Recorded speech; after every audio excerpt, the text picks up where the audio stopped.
Hello, ഇന്ന് വലിയൊരു business ഓപ്പർച്യൂണിറ്റീനെ പറ്റിയിട്ടാണ് പറയുന്നത്.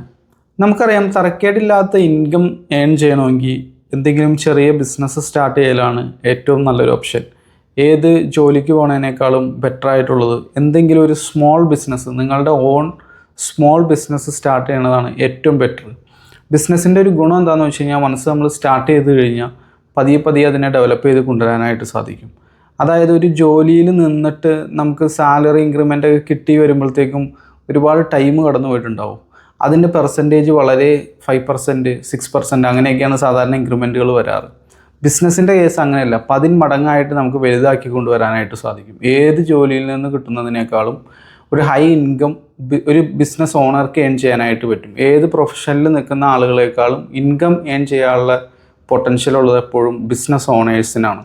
അത് ഏത് സൊസൈറ്റിയിൽ നിങ്ങൾ എടുത്തു വയ്ക്കുമോ അത് അങ്ങനെ തന്നെയാണ്. ഇവിടെ ഇന്ന് നമ്മൾ ചർച്ച ചെയ്യാൻ പോണത് വലിയൊരു ബിസിനസ് ഓപ്പർച്യൂണിറ്റീനെ പറ്റിയിട്ടാണ്. ഡിജിറ്റൽ പ്രൊഡക്റ്റുകളുടെ ബിസിനസ് സാധ്യത. എന്താണ് ഡിജിറ്റൽ പ്രൊഡക്റ്റുകൾ എന്ന് വെച്ച് കഴിഞ്ഞാൽ? ഡിജിറ്റൽ പ്രൊഡക്റ്റ് എന്ന് വെച്ച് കഴിഞ്ഞാൽ വേറെ ഒന്നുമല്ല, പ്രൊഡക്റ്റുകൾ നമുക്ക് രണ്ടായിട്ട് തിരിക്കാം, ഫിസിക്കൽ പ്രൊഡക്റ്റുകളൊന്നും ഡിജിറ്റൽ പ്രൊഡക്റ്റുകളൊന്നും. ഇപ്പോൾ ഒരു വാച്ച്, അതൊരു ഫിസിക്കൽ പ്രൊഡക്റ്റാണ്. നമുക്കത് തൊട്ട് നോക്കാൻ പറ്റുന്ന ഫിസിക്കൽ ഫോമിലുള്ള പ്രത്യേക രൂപമൊക്കെ ഉള്ളൊരു പ്രൊഡക്റ്റാണ്. ഡിജിറ്റൽ പ്രൊഡക്റ്റ് എന്ന് പറഞ്ഞു കഴിഞ്ഞാൽ കമ്പ്യൂട്ടർ സോഫ്റ്റ്വെയർ, അതൊരു ഡിജിറ്റൽ പ്രൊഡക്റ്റാണ്. അത് നമുക്കങ്ങനെ തൊട്ട് നോക്കാൻ പറ്റുന്നതല്ല. അത് ഡിജിറ്റൽ ഫോർമാറ്റിലുള്ള ഈ ഇലക്ട്രോണിക് സിഗ്നൽസൊക്കെ ആയിട്ട് ഇങ്ങനെ കമ്പ്യൂട്ടറിൽ സ്റ്റോറായി കിടക്കുന്ന ഇലക്ട്രോണിക് ഫോമിലുള്ളൊരു സംഗതിയാണ് ഡിജിറ്റൽ ഫോമിലാണ് അതിരിക്കുന്നത്.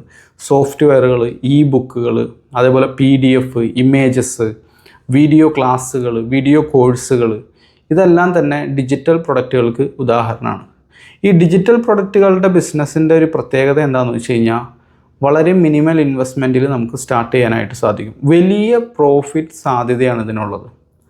ഈ നല്ല പ്രോഫിറ്റ് സാധ്യത ഇതിന് ഉണ്ടെന്ന് പറയാനുള്ളതിൻ്റെ കാരണം എന്താണെന്ന് വെച്ച് കഴിഞ്ഞാൽ, ഡിജിറ്റൽ പ്രൊഡക്റ്റുകൾ വൺസ് മാനുഫാക്ചറിങ് ചെയ്ത് കഴിഞ്ഞാൽ, അത് മാനുഫാക്ചറിങ് എന്നുള്ള ടൈം ഉപയോഗിക്കാൻ പറ്റില്ല, വൺസ് മേക്ക് ചെയ്ത് കഴിഞ്ഞാൽ പിന്നെ നമുക്ക് എത്ര തവണ ഇതിൻ്റെ കോപ്പീസ് വേണമെങ്കിലും നമുക്ക് സെല് ചെയ്യാനായിട്ട് സാധിക്കും. വീണ്ടും വീണ്ടും മാനുഫാക്ചർ ചെയ്യേണ്ട കാര്യമില്ല. ഇപ്പോൾ ഒരു വാച്ച് നമ്മൾ വാങ്ങിച്ചു ഹോൾസെയിലായിട്ട്, ആ വാച്ച് ഒരു തവണയാണ് നമുക്ക് സെല് ചെയ്യാൻ പറ്റുള്ളൂ. അടുത്ത തവണ വീണ്ടും വിൽക്കണമെങ്കിൽ അടുത്ത സ്റ്റോക്ക് എടുക്കണം. മനസ്സിലായില്ല? അതാണ് ഫിസിക്കൽ പ്രൊഡക്റ്റും ഡിജിറ്റൽ പ്രൊഡക്റ്റും തമ്മിലുള്ള വ്യത്യാസം. വൺസ് ക്രിയേറ്റ് ചെയ്ത് കഴിഞ്ഞാൽ നമുക്ക് എത്ര തവണ വേണമെങ്കിലും വിൽക്കാനായിട്ട് സാധിക്കും. ഷിപ്പിംഗ്, മാനുഫാക്ചറിങ്, മെഷീനറി, ഈ വക കാര്യങ്ങളൊന്നും ഇൻവോൾവ് ആകാത്തത് കൊണ്ട് തന്നെ നമ്മളൊരു ഡിജിറ്റൽ പ്രൊഡക്റ്റ് വിൽക്കുമ്പോഴാണ് ഒരു ഫിസിക്കൽ പ്രൊഡക്റ്റ് വിൽക്കുന്നതിനേക്കാളും കൂടുതൽ ലാഭം കിട്ടുന്നത്. 1000 രൂപയുടെ ഫിസിക്കൽ പ്രൊഡക്റ്റ് വിൽക്കുന്നതിലും ലാഭം എപ്പോഴും 1000 രൂപയുടെ ഡിജിറ്റൽ പ്രൊഡക്റ്റ് വിൽക്കുമ്പോഴായിരിക്കും സാധാരണ നമുക്ക് കിട്ടാറ്. കാരണം ഒരുപാട് കോസ്റ്റ് അതിൽ ഇൻവോൾവ് ആവണില്ല. ഞാൻ നേരത്തെ പറഞ്ഞ പോലെ മാനുഫാക്ചറിങ് ഇല്ല, ഷിപ്പിംഗ് ഇല്ല, അങ്ങനത്തെ ഡെലിവറി പ്രശ്നങ്ങളോ മറ്റു കാര്യങ്ങളോ ഒന്നുമില്ല. അതുകൊണ്ട് ഡിജിറ്റൽ പ്രൊഡക്റ്റുകളായിരിക്കും ബെറ്ററായിട്ട് നമുക്ക് പ്രോഫിറ്റ് എപ്പോഴും തന്നെ. പിന്നെ ഡിജിറ്റൽ പ്രൊഡക്റ്റുകളുടെ ഒരു പ്രത്യേകത എന്താണെന്ന് ചോദിച്ചു കഴിഞ്ഞാൽ, ഡിജിറ്റൽ പ്രൊഡക്റ്റുകൾ പാസീവ് ഇൻകം നമുക്ക് കൊണ്ടുതരും. ഇപ്പോൾ നമ്മൾ കിടന്നുറങ്ങുമ്പോൾ പോലും ഇൻകം ജനറേറ്റ് ചെയ്യാനായിട്ട് പറ്റും. നിങ്ങൾക്ക് നല്ലൊരു ഡിജിറ്റൽ പ്രൊഡക്റ്റ് ഉണ്ടെങ്കിൽ ഡിജിറ്റൽ പ്രൊഡക്റ്റുകൾ ഈസി ആയിട്ട് നമുക്ക് ഓട്ടോമേറ്റ് ചെയ്യാം. പരസ്യങ്ങളിലൂടെ, നമ്മളുടെ ഓൺ വെബ്സൈറ്റിലൂടെ നമുക്ക് ഓട്ടോമേറ്റ് ചെയ്ത് സെല് ചെയ്യാനായിട്ട് സാധിക്കും. അത് ആദ്യ സ്റ്റേജിൽ സെമി ഓട്ടോമേഷൻ മോഡിൽ നമുക്ക് പോകാൻ പറ്റും. അതിനുശേഷം കംപ്ലീറ്റ്ലി നമുക്ക് വെബ്സൈറ്റ് വഴി ഓട്ടോമേറ്റ് ചെയ്യാനായിട്ട് സാധിക്കും. ഇതാണ് ഡിജിറ്റൽ പ്രൊഡക്റ്റുകളുടെ മറ്റൊരു പ്രത്യേകത എന്ന് പറഞ്ഞു കഴിഞ്ഞാൽ. ഇപ്പോൾ ഫിസിക്കൽ പ്രൊഡക്റ്റുകളൊക്കെ ആകുമ്പോൾ പല പല പ്രശ്നങ്ങളുണ്ട്. ഒന്നാമത്തെ മെയിൻ വിഷയം എന്ന് പറഞ്ഞാൽ, അധിക സമയവും അപ്ഫ്രണ്ട് ഇൻവെസ്റ്റ്മെൻറ്റ് കൂടുതലാണ്. അപ്ഫ്രണ്ടിൽ തന്നെ നമ്മൾ കുറച്ച് അധികം ഇൻവെസ്റ്റ് ചെയ്യേണ്ടതായിട്ട് വരും, സ്റ്റോക്ക് എടുത്ത് വെക്കേണ്ടതായിട്ട് വരും. അങ്ങനത്തെ പല പ്രശ്നങ്ങളൊക്കെ ഫിസിക്കൽ പ്രൊഡക്റ്റുകളുടെ. ഡിജിറ്റൽ പ്രൊഡക്റ്റുകളുടെ ഈ വക പ്രശ്നങ്ങളോ കാര്യങ്ങളോ ഒന്നുമില്ല.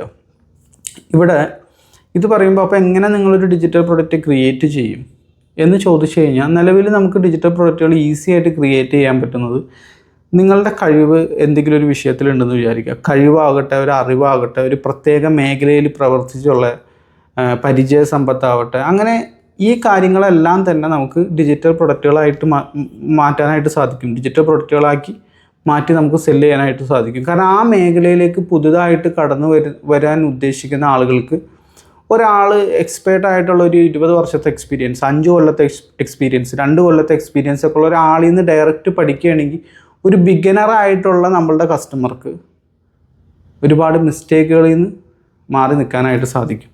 കാരണം അവരും കൂടി എടുത്ത് ആ കുഴിയിൽ ചാടി കാലൊടിയോ എന്ന് ടെസ്റ്റ് ചെയ്യേണ്ട കാര്യമില്ല. ഓൾറെഡി ആ കുഴിയിൽ ചാടിയ ആളുകളുടെ അവസ്ഥ പഠിച്ചാൽ മതി. അപ്പം അങ്ങനെ ഒരു വിഭാഗം കസ്റ്റമേഴ്സ് സൊസൈറ്റിയിലുണ്ട്. അവർ പേ ചെയ്യാൻ തയ്യാറാവും.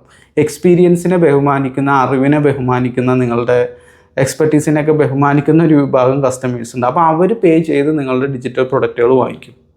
അത് നിങ്ങളുടെ കോഴ്സുകളായിരിക്കാം, ക്ലാസ്സുകളായിരിക്കാം, PDF ബുക്കായിരിക്കാം, പലതും റെക്കോർഡഡ് ആയിട്ടുള്ള കൺസൾട്ടേഷൻ ഓഡിയോ, അങ്ങനെ എന്തെങ്കിലുമൊക്കെ ആയിരിക്കാം. പല പല രീതിയിൽ ഇത് പലരും ചെയ്യുന്നുണ്ട്. അപ്പോൾ എന്തെങ്കിലും ഒരു മേഖലയിൽ നിങ്ങൾക്ക് കഴിവുണ്ടെങ്കിൽ നിങ്ങൾക്ക് ഏറ്റവും നല്ല രീതിയിൽ ഇന്ന് ഈ ഡിജിറ്റലി കണക്റ്റഡ് ആയിട്ടുള്ള ഈ സൊസൈറ്റിയിൽ സെല്ല് ചെയ്യാൻ പറ്റിയത് ഡിജിറ്റൽ പ്രൊഡക്റ്റുകളാണ്. കാരണം ഇന്ന് നമുക്ക് എല്ലാവരുടെ അടുത്തും സ്മാർട്ട് ഫോൺ ഉണ്ട്. സ്മാർട്ട് ഫോൺ ഇല്ലാത്ത ആരുള്ളൂ? വളരെ ചുരുക്കം ആളുകൾ മാത്രമേ ഉള്ളൂ. എല്ലാവർക്കും ഇൻ്റർനെറ്റിൽ ആക്സസ് കിട്ടുന്നുണ്ട്. അതായത് ചീപ്പറായിട്ട് ഇൻ്റർനെറ്റ് പല സർവീസ് പ്രൊവൈഡേഴ്സും കൊടുക്കൽ തുടങ്ങിയതോടുകൂടി പലർക്കും ഇൻ്റർനെറ്റ് അഫോർഡബിളായി സ്മാർട്ട് ഫോൺ ഉള്ളതുകൊണ്ട് അതിലേക്ക് ആക്സസും കിട്ടുന്നുണ്ട്. 10,000 രൂപയുടെ താഴെയൊക്കെ മുതൽ സ്മാർട്ട് ഫോണുകൾ അവൈലബിൾ ആണ്. അപ്പോൾ എല്ലാവരും കണക്റ്റഡ് ആണ്. ഇന്നത്തെ നമ്മളുടെ സൊസൈറ്റി എന്ന് പറഞ്ഞു കഴിഞ്ഞാൽ ഡിജിറ്റലി കണക്റ്റഡ് ആണ്. അപ്പോൾ ഡിജിറ്റലി കണക്റ്റഡ് ആയിട്ട് നിൽക്കുമ്പോൾ നമുക്ക് ഏറ്റവും നല്ല ഓപ്പർച്യൂണിറ്റി എവിടെയാണെന്ന് വെച്ച് കഴിഞ്ഞാൽ ഈ ഡിജിറ്റൽ പ്രൊഡക്റ്റുകൾ സെല്ല് ചെയ്യുന്ന കാര്യത്തിലാണ്. ഇനി ഡിജിറ്റൽ പ്രൊഡക്റ്റുകളുടെ മറ്റൊരു പ്രത്യേകതയാണ് നമുക്ക് ഈസി ആയിട്ട് ഇതിനെ സ്കെയിൽ ചെയ്യാൻ പറ്റും. സ്കെയിലബിലിറ്റി നമ്മളുടെ വരുമാനമായിട്ട് ഡയറക്റ്റ് കണക്റ്റഡ് ആയിട്ട് കിടക്കുന്നതാണ്. ഗ്ലോബലി നമുക്ക് സെല്ല് ചെയ്യാം ഡിജിറ്റൽ പ്രൊഡക്റ്റുകൾ. ഇപ്പം നാട്ടിലിരുന്നു കൊണ്ട് വിദേശത്തുള്ള കസ്റ്റമേഴ്സിന് സെല്ല് ചെയ്യാം, വിദേശത്തിരുന്നു കൊണ്ട് നാട്ടിലുള്ള കസ്റ്റമേഴ്സിന് സെല്ല് ചെയ്യാം. ലൊക്കേഷൻ ലിമിറ്റഡ് ആയിട്ട് കിടക്കേണ്ട കാര്യമില്ല. നിങ്ങൾ ഡിജിറ്റൽ പ്രൊഡക്റ്റുകളാണെങ്കിൽ എവിടെ വേണമെങ്കിലും എപ്പോൾ വേണമെങ്കിലും ആർക്കും സെല്ല് ചെയ്യാം. ഇപ്പം നിങ്ങൾ വിൽക്കുന്നത് ഫിസിക്കൽ പ്രൊഡക്റ്റായിട്ടൊന്ന് കമ്പയർ ചെയ്ത് നോക്കാം. നിങ്ങൾ വിൽക്കുന്നത് ഒരു വാച്ചാണെന്ന് വിചാരിക്കാം. നാട്ടിലാണ് നിങ്ങളുടെ കച്ചവടം ഉള്ളത്. അപ്പോൾ വിദേശത്തു നിന്ന് ഒരാൾ, ഈവൻ ഓൺലൈനിലാണെങ്കിൽ പോലും വിദേശത്തു നിന്ന് ഒരാൾ ഓർഡർ തന്നാൽ പോലും അതിൻ്റെ ഷിപ്പിംഗ് ചാർജും മറ്റു കാര്യങ്ങളും ചപ്പും ചവറും എല്ലാം കഴിഞ്ഞ് വളരെ തുച്ഛമായിട്ടുള്ള ലാഭമായിരിക്കും നിങ്ങൾക്ക് കിട്ടുക. അല്ലെങ്കിൽ അങ്ങനത്തെ കസ്റ്റമൈസ്ഡ് ആയിട്ടുള്ള ഫിസിക്കൽ പ്രൊഡക്റ്റ് ആയിരിക്കണം നിങ്ങൾ വിൽക്കേണ്ടത്. അത്തരം കസ്റ്റമൈസ്ഡ് പ്രൊഡക്റ്റുകൾക്കൊക്കെ ഡിമാൻഡ് ഉണ്ട്. ഇപ്പോൾ ഒരു കാഷിയോടെ വാച്ച് സെല്ല് ചെയ്യുന്ന ഒരാളാണ് നിങ്ങളെന്ന് വിചാരിക്കുക. UAE ഒരാൾ നാട്ടിൽ നിന്ന് കാഷിയോടെ വാച്ച് ഓർഡർ ചെയ്യേണ്ട കാര്യമില്ല. UAE ഏതെങ്കിലും കാഷിയോടെ ഷോറൂമിൽ അല്ലെങ്കിൽ അവിടുത്തെ ഓൺലൈൻ പ്ലാറ്റ്ഫോമുകളിൽ നിന്ന് ഓർഡർ ചെയ്താൽ മതി. ഇവിടെ നിന്ന് വാങ്ങേണ്ട ഒരു കാര്യമില്ല നമുക്ക്. അപ്പോൾ എന്ന് വെച്ച് കഴിഞ്ഞാൽ ഞാൻ പറഞ്ഞ ലൊക്കേഷൻ ലിമിറ്റഡ് ആയിപ്പോയി നമ്മൾ. എന്നാൽ ഡിജിറ്റൽ പ്രൊഡക്റ്റ് ആണെങ്കിൽ നിങ്ങളുടെ ഓൺ എക്സ്പെർട്ടീസും നിങ്ങളുടെ ഓൺ ടാലൻറ്റും കഴിവെന്ന് പറഞ്ഞാൽ അത് നിങ്ങളുടെ അടുത്തുനിന്ന് വാങ്ങിച്ചാലേ കിട്ടുള്ളൂ. ഒരു ഷോറൂമിൽ പോയി ആ സാധനം വാങ്ങിക്കാൻ പറ്റില്ല. അപ്പോൾ എന്താണെന്ന് വെച്ചാൽ നമുക്ക് നാട്ടിലാണ് നിങ്ങളുള്ളതെങ്കിൽ വിദേശത്തുള്ളവർക്ക് ഇത് വിൽക്കാനായിട്ട് സാധിക്കും. ഇതാണ് ഡിജിറ്റൽ പ്രൊഡക്റ്റിൻ്റെ മറ്റൊരു പ്രത്യേകത. പിന്നെ ഫിസിക്കൽ പ്രൊഡക്റ്റ് സെല്ല് ചെയ്യുമ്പോൾ ഉള്ള ഏറ്റവും വലിയ തലവേദന എന്ന് പറഞ്ഞു കഴിഞ്ഞാൽ ലോജിസ്റ്റിക്സ് ആണ്. സപ്ലൈ ചെയിൻ ലോജിസ്റ്റിക്സ് പല രീതിയിൽ പറയും.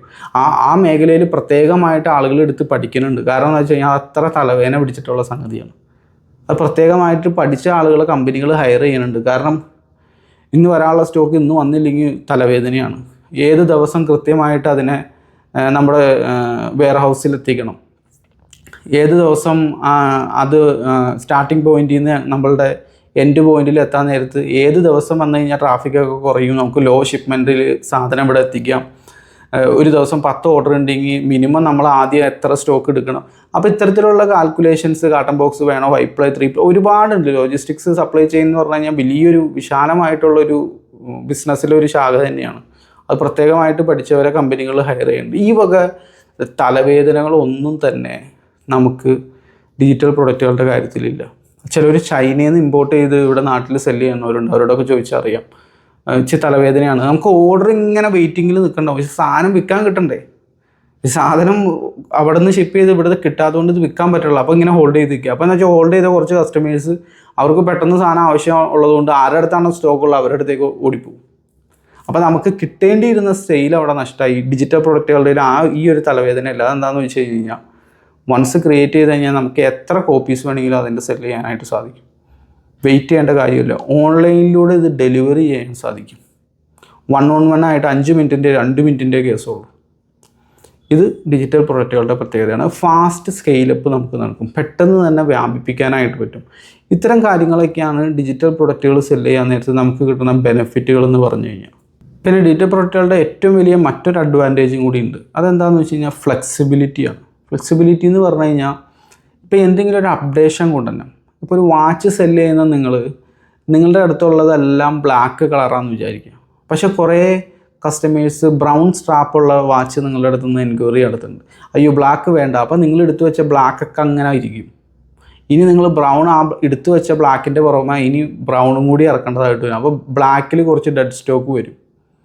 അല്ലെങ്കിൽ ബ്ലാക്കാണോ വിറ്റുവാണോ ബ്രൗൺ ആണോ വിറ്റുവാണോ എന്നുള്ളത് ആദ്യം നമുക്ക് അറിയാൻ പറ്റില്ല. പല സമയത്ത് എടുത്ത് സ്റ്റോക്ക് എടുത്ത് വെച്ച് ഡിസ്പ്ലേ ചെയ്ത് മാർക്കറ്റിംഗ് ചെയ്ത് കഴിഞ്ഞാലാണ് നമുക്ക് സാധനം വിറ്റുപോയില്ലെന്ന് അറിയുള്ളൂ.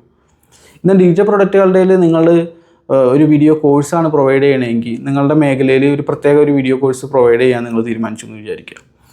അങ്ങനെയാണെങ്കിൽ അതിന് ചില കസ്റ്റമേഴ്സ് അധിക പേരും പേയ്മെൻറ്റ് തരുന്നില്ല. അതായത് മാർക്കറ്റിംഗ് ചെയ്തിട്ടും വലിയ റെസ്പോൺസ് നിങ്ങളുടെ പൊട്ടൻഷ്യൽ മാർക്കറ്റിൽ നിന്ന് കിട്ടണില്ല. അങ്ങനെയാണെങ്കിൽ നമുക്ക് അപ്പം തന്നെ ഇത് മാറ്റാം. ആ ഒരു കോഴ്സ് മാറ്റിയിട്ട് വേറെ രീതിയിലേക്ക് ചാടാം. വേറെ ഏതെങ്കിലും മേഖലയിൽ നമുക്ക് കോഴ്സുകൾ ഇറക്കാനായിട്ട് സാധിക്കും. വേറെ ഏതെങ്കിലും മേഖലയിൽ ഡിജിറ്റൽ പ്രിൻ്റബിൾ ആയിട്ടുള്ള എന്തെങ്കിലും സാധനം ഇറക്കാനായിട്ട് സാധിക്കും. ഇനി സോഫ്റ്റ്വെയർ മേഖലയിൽ കഴിവുള്ളവരാണെങ്കിൽ അത് ഇറക്കാനായിട്ട് സാധിക്കും. അപ്പോൾ റിക്വയർമെൻറ്റിനനുസരിച്ച് പെട്ടെന്ന് മാറ്റം വരുത്താനായിട്ട് പറ്റും. അതാണ് ഫ്ലെക്സിബിലിറ്റി എന്ന് പറഞ്ഞു കഴിഞ്ഞാൽ. പിന്നെ ഒരു ഹ്യൂജ് അപ്ഫ്രണ്ട് ഇൻവെസ്റ്റ്മെൻറ്റ് അധിക സമയം നമുക്ക് ആവശ്യമായിട്ട് വരില്ല ഡിജിറ്റൽ പ്രൊഡക്റ്റുകളാണെങ്കിൽ. ഇതൊക്കെയാണ് ഡിജിറ്റൽ പ്രൊഡക്റ്റുകളുടെ ബെനിഫിറ്റ്. നിങ്ങൾക്ക് ഈ ഒരു ഡിജിറ്റൽ പ്രൊഡക്റ്റുകളുടെ ബിസിനസ്സിലേക്ക് ഇറങ്ങണം, കൂടുതലായിട്ട് കാര്യങ്ങൾ പഠിക്കണമെന്നുണ്ടെങ്കിൽ എനിക്ക് അതിൻ്റെ മെൻറ്റോർഷിപ്പ് പ്രൊവൈഡ് ചെയ്യാനായിട്ട് സാധിക്കും. താല്പര്യമുള്ളവർക്ക് ഗ്രൂപ്പിൽ ജോയിൻ ചെയ്യാം. ഞാൻ ഡിസ്ക്രിപ്ഷനിൽ ലിങ്ക് കൊടുത്തിട്ടുണ്ട്, കമൻറ്റ് സെക്ഷനിലും ലിങ്ക് കൊടുത്തിട്ടുണ്ട്. അപ്പോൾ welcome. Thank you for watching.